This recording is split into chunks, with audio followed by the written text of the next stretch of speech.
Welcome to the Hard-Won Wisdom Podcast with best-selling author Fawn Germer and corporate innovator Michelle Brigman. Come here weekly for career and life-changing conversations with some of today's most influential thought leaders, senior executives, and trailblazers who will share their mentoring wisdom. This podcast is brought to you by the Women's Leadership Network. Hey, Michelle. Hey, Fawn. Well, and hey, you out there. We just had a mind-blowing conversation with our guest today. Oh my God. Talk about an emotional roller coaster. No kidding. This woman is so inspiring and so real. And this one is my first time that I've cried on one of our podcasts. So I think you'll like it. You'll love her. She's the real deal. So with that. Well, hello, I'm Trudy Bourgeois. I am the founder and CEO of the Center for Workforce Excellence, where we focus on building inclusive leaders, inclusive cultures to drive better business results. I'm Fawn Germer. And I'm Michelle Brigman. And we are so glad you're here at the Hard-Won Wisdom Podcast. Thank you. Trudy is a touchstone for many, many, many people. So I'm especially thrilled to have her here. She is so inspiring for me as just a person, and to have her as a friend is a gift. And I want to get right into it because every time she goes into stories about her family and her background, she just hits my heart and it changes my soul. So I want us to go back to when you tell the story about your grandmother, about integration, about your early life and how that impacted you. Oh, Fawn and Michelle, thank you so much for the opportunity.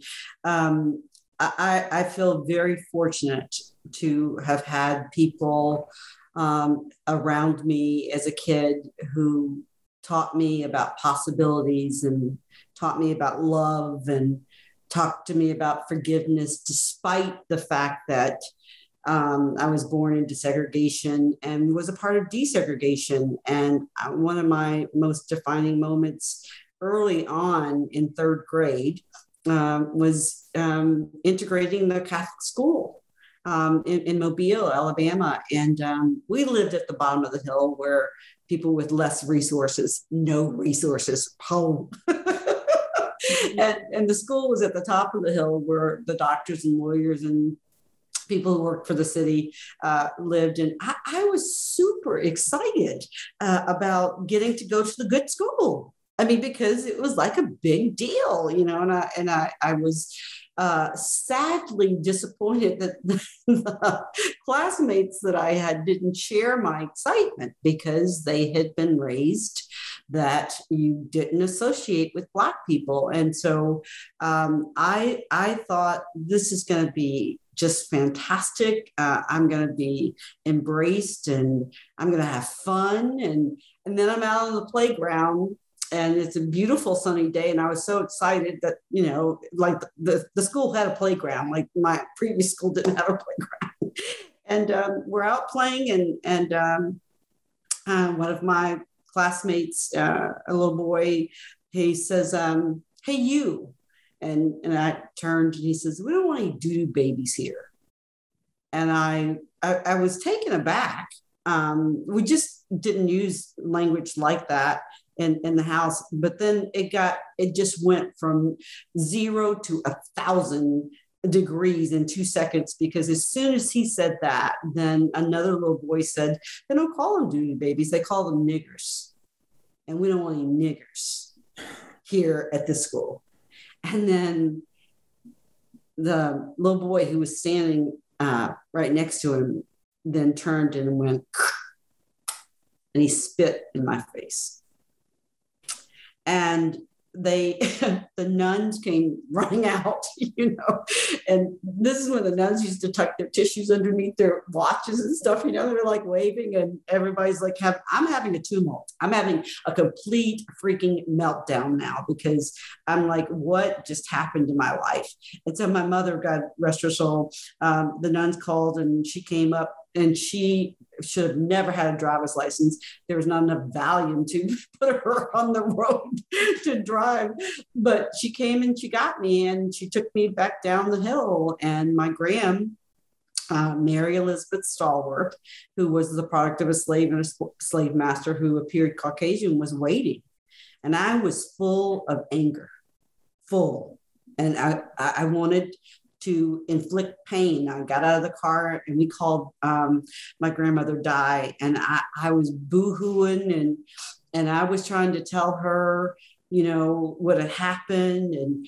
And I was like, I'm telling Andre, I'm telling Jerome, we're going to go back. We're going to hurt somebody. And she just took me into her arms and she said, no, you're not. And I was like, did you just hear me? Like I was spat on, like spit, you know, like inward. And she was just like, well, baby, listen, let me tell you, there's going to be lots of times that you're going to go places and you're going to be the only one that looks like you. And she said, you have to hold your head up high and you have to remember, it's not what you're called, it's what you answer to. And you will pray for those people because they don't understand. And that was a defining moment in the way that I looked at people who looked at me with hatred. Like I from that moment on, like I couldn't, as much as I wanted to be, like, I don't want to be around you, you know, which would have been I think a natural human reaction.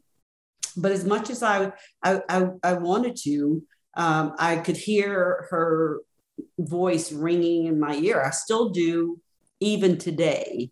And I'm going to be 62 this year. And I tell you, there are times when I am still the only one. And I know people in the boardroom or wherever don't really want me there. They're not open. And sometimes in the quietness of my own voice, I have to repeat the words to myself that she breathed into me. I have to repeat that it's not what you're called, it's what you answer to. And so, you know, I've had to do that all my life. But if that hadn't have happened, I probably would have been a great poster child for an angry Black woman. Well, having had that lesson, then what happened in the school when you went back? And then through the years, did you win them over? And the ones that you did, how did you do that? Well, the unfortunate truth is that I was fearful to go back. I really was fearful. It was probably a real important lesson in resilience. I didn't know it at the time. But my mom and my grandmother would, you know, push us out the door and remind us of who we were.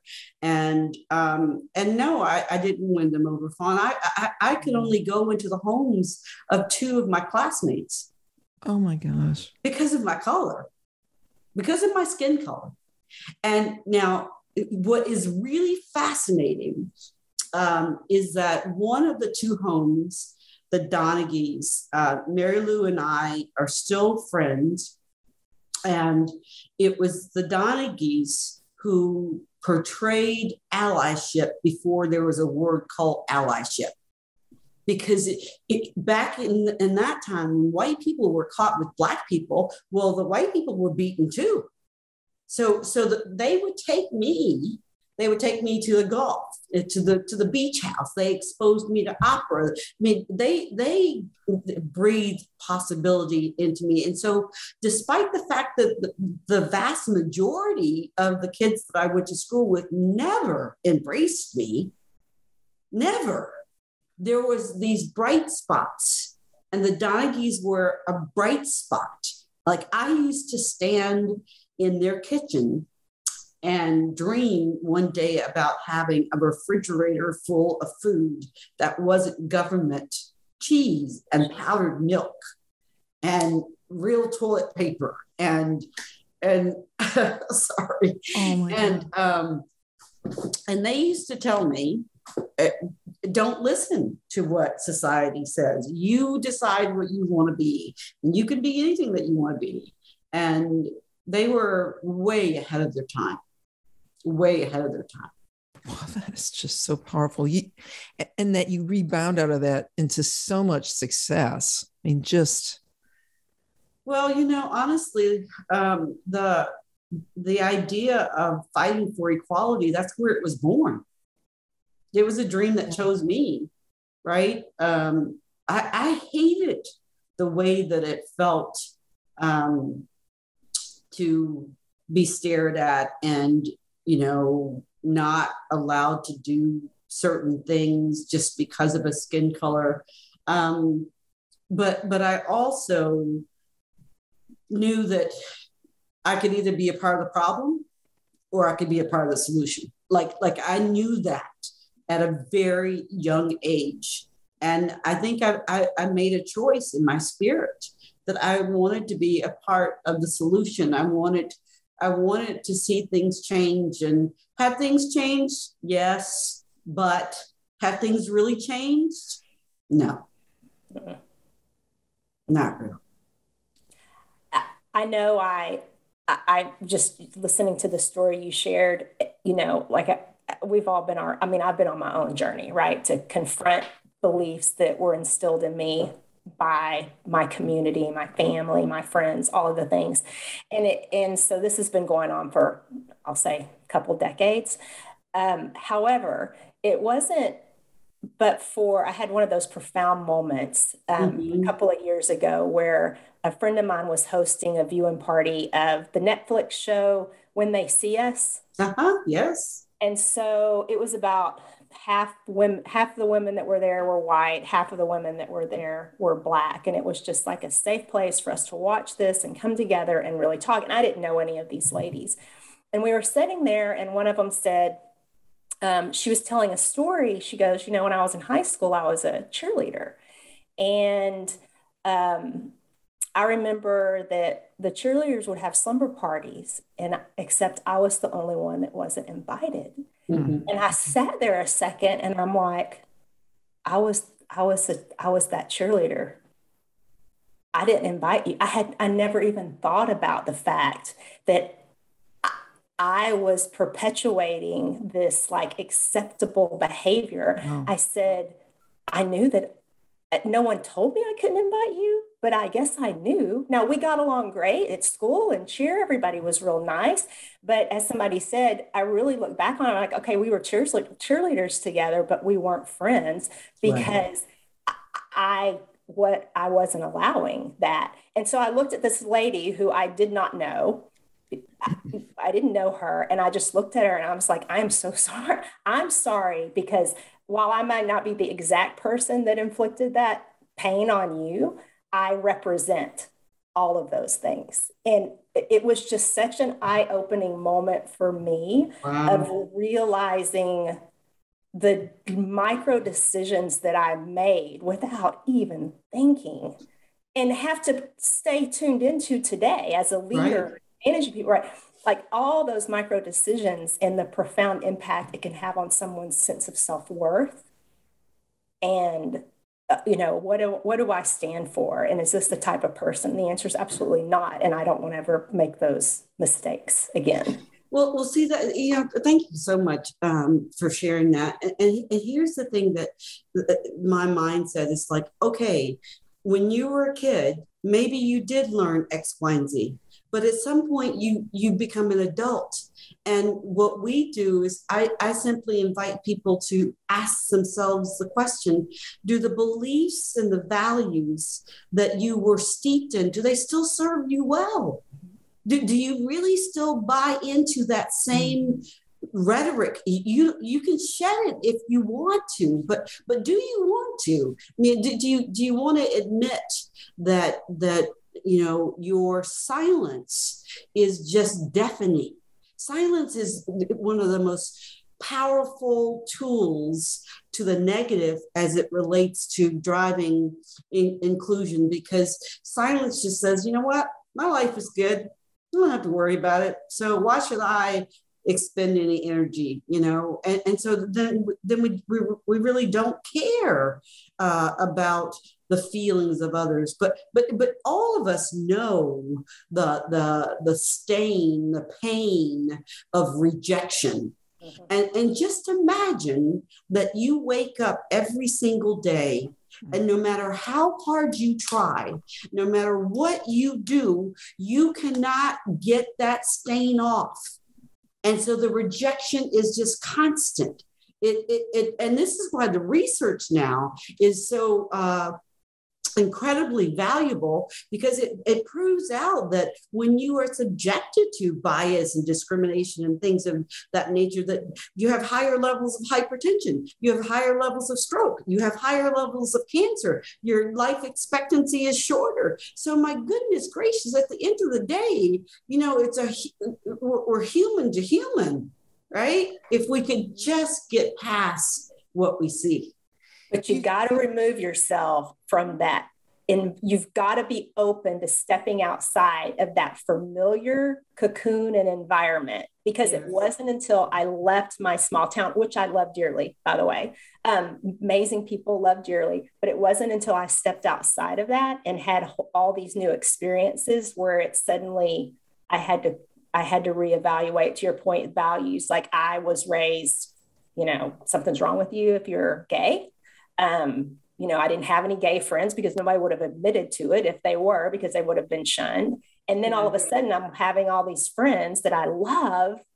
And I started, at first they were an exception. You're different. You're the different one. And then all of a sudden, every single person I met, well, they were all amazing. So I had to ask that question of, do these values and beliefs that I was raised with, did they serve me? And the answer was absolutely no, not anymore. Wouldn't it be wonderful if all of us did that? Wouldn't it be wonderful if all of your listeners just took that one little nugget and just really spent a moment in retrospect, looking inward and asking that question? Because I think that your conscious would, over time, it would haunt you. You wouldn't be able to just, shut it down, because once you know the experience of exclusion, it's only then that you fight for inclusion. Yeah. If you don't understand exclusion, you're not going to fight for inclusion. What are you fighting for? You don't have a clue. This is why this is so hard and it's taking so long. And this is why the conversations make people so uncomfortable. That's what white fragility is all about, right? Like I can't talk about this because, wow, then I got to admit this and I got to admit that. And I got to admit Grandpa said this and Grandma said that. And I don't want to have to deal with all of this stuff. But let me not misrepresent. I believe we're all walking wounded. Yeah. All of us. Every single one of us, myself included. I was raised Catholic. Right? What were we taught about sexual orientation? Well, it wasn't very positive, right? So all of us have something to learn. And if we look at each other in that light, it's not I'm right, you're wrong, you're right, I'm wrong. It's what can we learn together? What can we create together? What can we co-create? Because we see beyond what society has given us as a label. It's interesting that we're having this conversation and that you made the remark about how things appear to not have moved as far as we may have hoped. I mean, that you start in the third grade at the beginning of this story, and here you are, you're saying you're 62 years old. And I remember back when I was a reporter sitting in the office of a Black leader's office and hearing the story, because Rodney King's video just had come out and I was so horrified by it. Yeah. And she said that it is like a tinderbox. It is going to blow. This is all. And it didn't until last summer. Then everything she told me that would happen is what happened with the riots last summer. And you have given your life to this. Mm-hmm. And I have seen now in the last year signs of great hope, but frankly, a lot of greater signs of that have caused me me despair on this because I thought we were moving forward and I'm not sure we were. So how's that feel, Trudy, after giving your life to this? Well, Fawn, there are moments. There are moments when you get tired of swallowing the tears. You want to scream, and yet there is work to do. And so I have to continue to remind myself that I am where I am because my parents and grandparents would never taste the fruit. They made sacrifices. They would not know what it would be like to go into a Chanel store. Okay, I go into a Chanel store and I'm followed, not because they want to provide me great customer service, but because they think I'm going to steal. Well, my hope and prayer is that if I do what I do, then, my grandchildren who are biracial, who will go through all kinds of challenges, but maybe, if I take the baton a little farther, maybe the next generation, they can go into the store and they're actually respected. And then maybe the next generation after that, they can go in the store and automatically be served. And so you have to have some degree of faith that what you're doing is not for nothing. Otherwise, you would just go crazy. And this is, again, why people don't want to touch this work. It's messy. It's really messy. And it's freaking lonely. People look at you like you got 5 heads. And so it's not the easiest work, but it's the work that I feel in my heart that has been given to me. So while it hurts me, and it saddens me quite often to know that more than half of this country, more than half of the United States of America, it has a belief around polarization of us against them, right? And let's call it for what it is. It's white supremacy. More than half this nation believes in white supremacy. Wait. How can that be if we've got 60% are white? So you're saying that cannot be a true fact. Well, I don't have any statistical data on it, but I can tell you in the last 5 years, in the the United States of America, people have had to come out and choose sides. And they were emboldened and empowered, and they publicly chose sides. And the sides were, look, you're white, you're right, you're not, you're wrong. And that is just the way that it has been. So this counter peg that we've been, sitting on came to a head, but those tensions had been there for decades. Mm-hmm. It was in plain sight. Well, I want to ask you just real quick to define what you mean by white supremacy, because I say this. Yeah, that's a good. The moment you say that on this podcast, we have a population of listeners that they just shut you down because they have in their own mind a definition of how do you define that? Because I think there's a moment here where we can open a door. I don't want to close this door. I want to open this door so people can understand what you mean and where the missed opportunity is.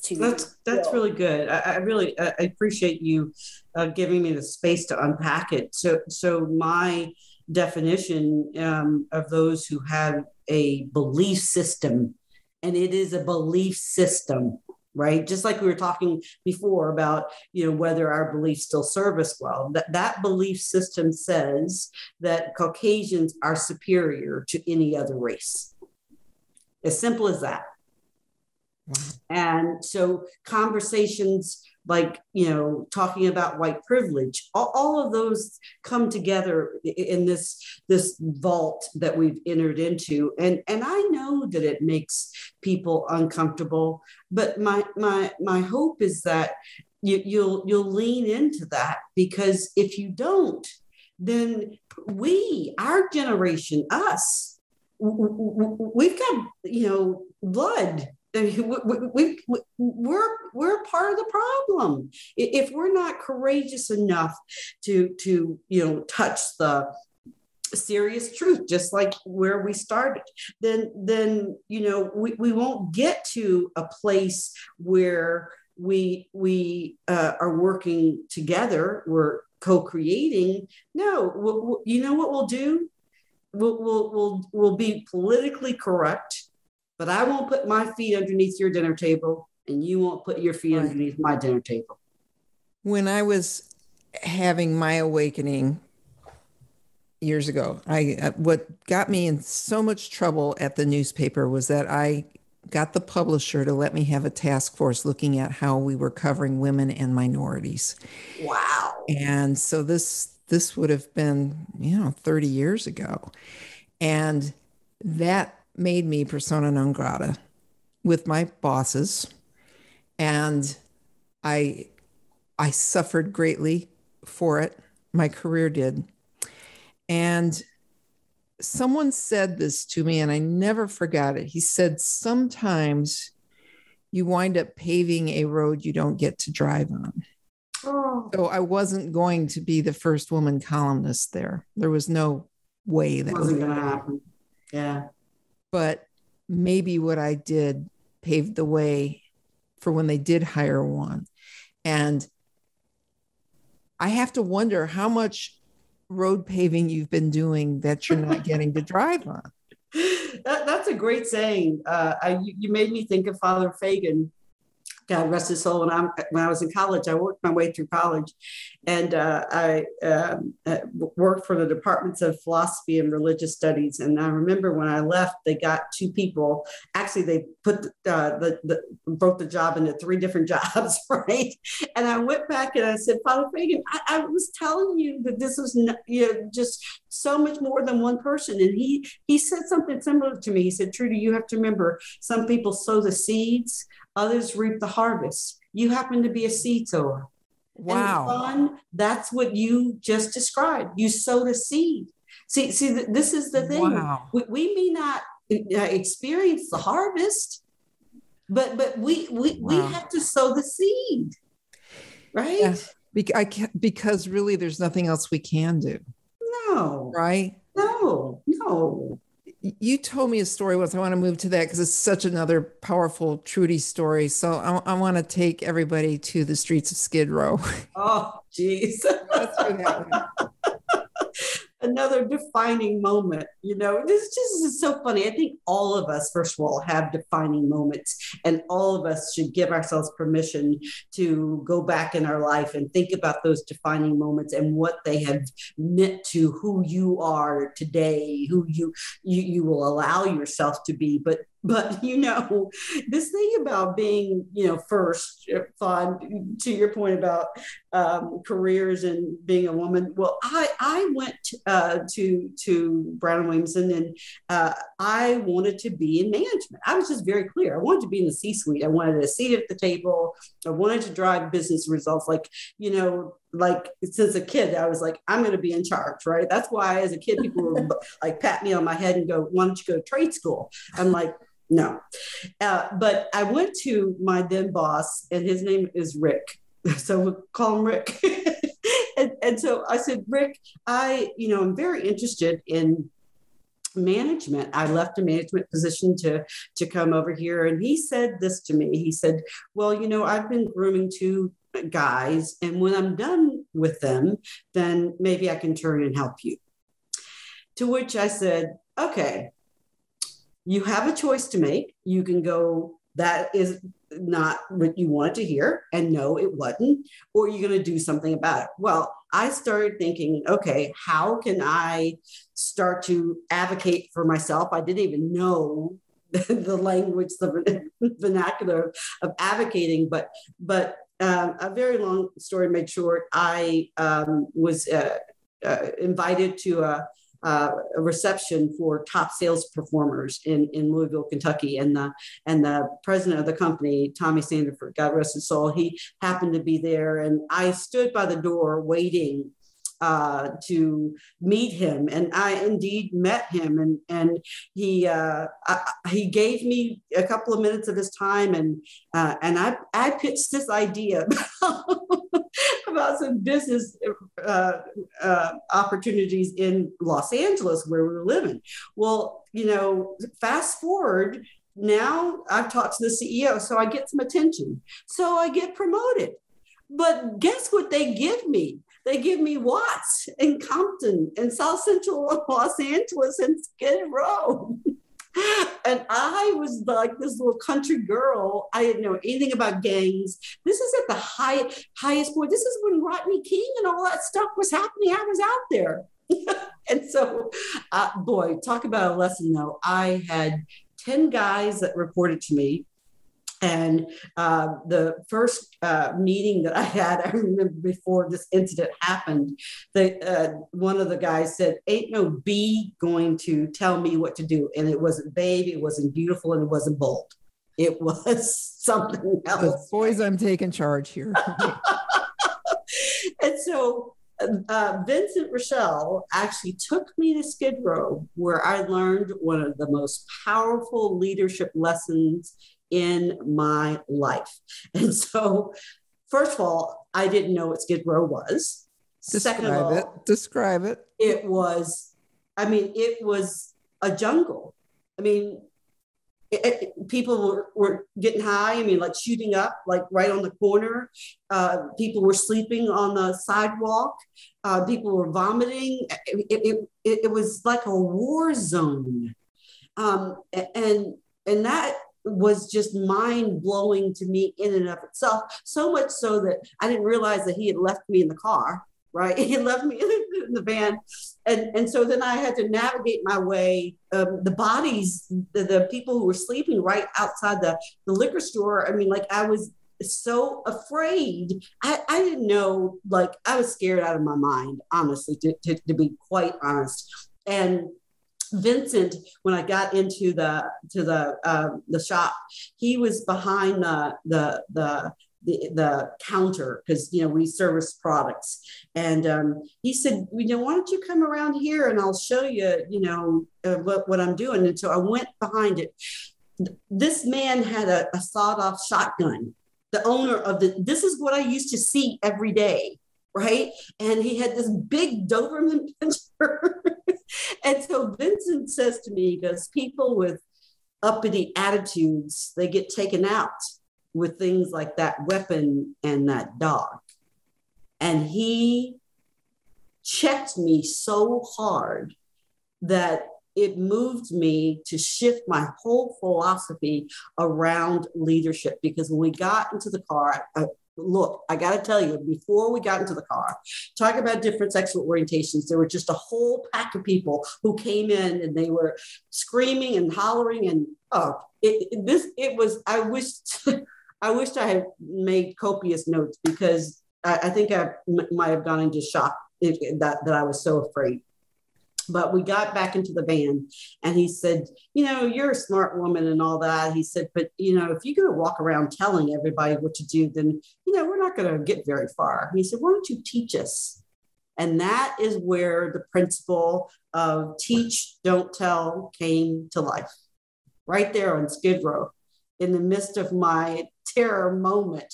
And I tell you, other incidences happened where not too far from Skid Row, we laid for hours face down because there was a gun battle between gangs happening. I mean, there was some crazy stuff that happened out on Skid Row and in South Central Los Angeles. But I grew up. I grew up. And, what's really interesting, when you talk to some of the people that are on Skid Row, when you actually slow down and you talk to them, you find out they're former executives who got hooked on drugs. I had the most interesting conversation one day with this gentleman who was a former executive, and he had gotten mixed up in doing cocaine with clients, and his life just unraveled and spiraled out of control. And I can't tell you how many people that I talked to that had so much to give And it was another one of those inclusion lessons too, though, because I thought nobody would give these people the time of day, Right. Myself included. Right. Right. So it was a lesson in leadership in so many different ways, about meeting people where they are, and about not assuming, and about using your gifts and talents to serve rather than to be served. It was a game-changing moment. It's that walking wounded comment you made before. You just happen to see their wounds on the outside and you don't understand. And then everybody else, you have the group of people who they're on the inside, but the pain's there. And how resilient and how adaptable they are in those moments where life throws them the punches to thrive through and beyond the challenge. That's and right. Not just give in. And the importance, too, of your, like you talked about earlier, just your support system. They didn't have the grandma around them to hug them and say, you pray. It's what you need. Right. In the spirit of hopefully encouraging other people to tell their truth. Our first child was born with Down syndrome. And Adam has taught me and Mike so much about the true riches of life and about being grateful. And it is really hard for me when people stare because they don't know. It is really, really hard for me not to be, go back to that place of anger. I really have to dig deep to understand that it's just people don't get it. That they just, if they knew the stories of Adam, if they knew that this kid has inspired. Fawn, you talk about inspiration. My son has been a source of inspiration to me for years. Adam really struggles with communication, and he probably always will. But he had multiple surgeries on his ears because he had so many problems. And anyway, long story made short, they decided that he needed what's called a tympanioplasty. It's where you take the ear off and then rebuild the canal down to the brain. And so we decided, after lots of prayer, that we had to take this chance. The doctor was like, this is his last chance to actually be able to hear. And so we did the surgery, and thank God, after 8.5 hours, he came out, he was fine. And he was in the recovery area, and a nurse who thought she was helping him held up the mirror, and all he could see was his head was covered. And he started screaming, "No ear, ear gone, no ear." And I could not comfort him, and Mike couldn't comfort him. Normally, a beautiful blonde could comfort my child. Okay, he did not get anything short there, but he couldn't. He wouldn't calm down, and so I got into bed with him, and I laid him on my lap, and I was rubbing his back. And like 10 minutes went by, and he got really silent. And, I was boohooing, my husband was boohooing, and he lifted his head up. And then he said, "One ear, okay." Oh. And he was ready, and he did face the world who stares at him. And he was ready to do that despite all of his challenges. He was okay. He had the courage to say, no matter what life gives me, I'm gonna be okay. And I hang on to that memory in the times when I'm like so tired of fighting this fight. And I remember, my baby, who the world would never look at as normal, had the courage that you can't buy. That is beautiful. So that tailwind to just keep you going, just to fuel you, to keep you. Yes. Yeah. So that's right here today. That is that's my Adam story. Yeah. So all of us get low, and all of us have to find ways to dig deep and come back, and so that's another one of those defining moments that fuels me. Boy, can you talk a little about when you first realized you were going to face that challenge, and then how you dove into that? When Adam was born, yeah, it knocked me on my butt. I was 22 years old. We'd been married for 2 years. I got married at 20, and what did I know about getting married, let alone having a child? And he was born with a, like 9 out of 10 APGAR score. We were all actually very excited. And then the next morning after his birth, very early, around 6 o'clock, a doctor came in and he said, "Which one of you is Mrs. Bourgeois?" And I leaned up and said, "I am." And he came over and he said, "Mrs. Bourgeois?" And I said, "Yes." And he said, "I'm Dr. Troutwell, and you haven't met me." I said, "No, I don't recall meeting you." He said, "I'm on call this weekend or whatever." And he said, "You've given birth to a mongoloid." Oh. Can you believe that? I didn't even know what the word meant. Well, a doctor, even then, they were using Down syndrome. Oh my God. Yeah. And so he went on to say, he's not going to walk, he's not going to talk, and he'll never be independent. We suggest that you institutionalize him and leave him here. And I went into another one of those tumults. Mike wasn't there. Nobody was there with me. I was there, but by myself. And of course, we called Mike, and I told you my faith is a big part of my life. But after a Demerol-induced coma, when I came awake after that, we said to the doctor, "You're not God, and we're going to take our child home." And has it been hard? Hell yes. It has not been easy. Has it been worth it? Yeah.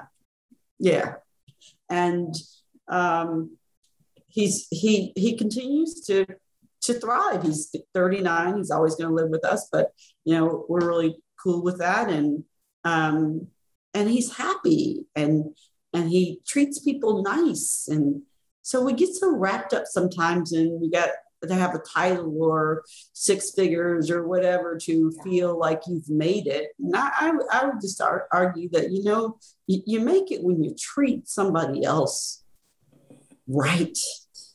If we could just treat each other right, be alive, with kindness and love and compassion and empathy. How about we do that? That's what he does every single day. Wow. That's the only thing that's going to save us, isn't it? Yeah. Because things are crazy. And if people could be more like Adam. Yeah. I often think that. My office is right here in the front of the house, and he goes out and he talks to the plants. And sometimes I find myself tearing up. And then other times I'm like, but he's in this world where it's okay to talk to plants. But he really has been, such a blessing in so many ways. But, back to the hard one, wisdom is, a lot of times you think that something is going to be bad. And the shock of someone telling you that your child is going to be special certainly is real. Don't let me mislead you. But I think that, in the midst of whatever life does give us, there are bright spots if we can but open our heart to find them. And he certainly is a bright spot for me. That is so beautiful. Thank you. Your life is a movie. My life is like everybody else's life, full of, turns and twists. I just happen to be born at a time for the reasons that I was born I mean, I really do believe that. I wouldn't, Fawn, you know me, I would not have been alive if I'd been born in days of slavery, because I've been like, Yeah, right. No, no. no, what? No. And I tell you what, I am unapologetically bold in and maybe this is right, maybe it's wrong, but we have a melting pot of friends, and so when we a couple weekends ago, when we all were able to come out of our houses, one of my neighbors was talking about oh, we should all get together and go to blah, blah, blah, blah, blah, blah. Now, of course, I'm the only Black person that's there, right? And so she's talking about these other people. And I just turned to her and I go, do they accept Black people? And she went, Right. and she said, why do you ask that? I said, because it's a question that's got to be asked, because people don't always. And it's sad that that's the way it has to be. But I'd rather ask the question and get the answer out. If it's no, okay, I'll go on with my life. You go on with your life, rather than us pretend that we're like really happy and Christian-y and we love Jesus and then we treat each other horribly. So I was going to ask you where you get all your courage. And then when you said that about if you'd been like born a slave, you'd been, oh, hell no. And then I just wonder if the people who were, though, if that took an even greater courage because they couldn't fight back. Or they fought back and they were killed. They had the scars to oh my gosh, fun. That's what I mean. I don't hold a candle to the kind of courage. My grandmother should have been one of the wealthiest individuals in the city of Mobile, but she wasn't, because the property that her slave master passed on to her was taken away from her. Those stories are real. Yes, no. There's just a story that came out about Huntington Beach, California, and how Huntington Beach had been owned by, a group of Black people, and it just was taken away. In those days, things, eminent domain, anything, any reason, and yet she didn't harbor hate. So my goodness gracious, I don't have those kinds of issues, right? I should be striving to do more. And I think we have a responsibility to pay it forward, because they would never taste the fruit. I mean, like, they knew they would never taste the fruit. Imagine that there's not a daggone thing that you can do to change your circumstances. Just imagine what that must feel like. And so, no, I don't hold a candle. I should be using my voice, and I should fight to the bitter end. Well, Trudy, you're doing it. You're doing it. And, we all aspire to have a life that has purpose and meaning and impact. And I think you're such a beautiful representation of that. Oh, and so kind. And able to just touch so many lives like I say, just wow, meaningful way. There were so many things that you shared today. A couple of things, just a bit of a recap that really stood out to me that I want to remind our audience. But I thought really it was a beautiful story around empathy. And talking about when you understand exclusion, it's that point that you understand how to fight for inclusion. And I think while we even talk about it in the context of DEI, but it's empathy toward anything, right? Take your own experiences, because those are what allow you to connect with a person on a really meaningful and deeper way. So I thank you for that. I also liked whenever you talked about when you can see beyond labels, you can co-create something beautiful. Mm-hmm. And even when it's hard, remember there's still work to do. So don't stop, and have faith that your purpose and your calling matters, even again, when you don't see the reward. But I love are you a seed sower or a harvester? Because you need to embrace the role you play. Mm-hmm. Awesome. And then great leadership is teaching, not telling.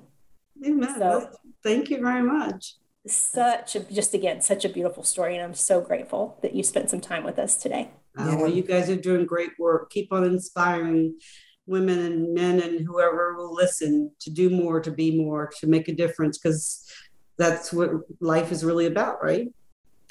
Yeah, I can't wait to get into the after show, because this has been such a great moment to be talking to you. We've done so many interesting, wonderful women. It's the first time I cried on it. So well, I didn't mean to make you cry. You made me cry, Trudy. So thank you so much for being with us here. And everybody, thank you so much for joining us on the Hard Won Wisdom podcast.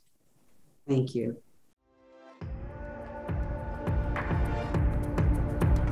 Thank you for joining the Hard Won Wisdom podcast with best-selling author Fawn Germer and corporate innovator Michelle Brigman.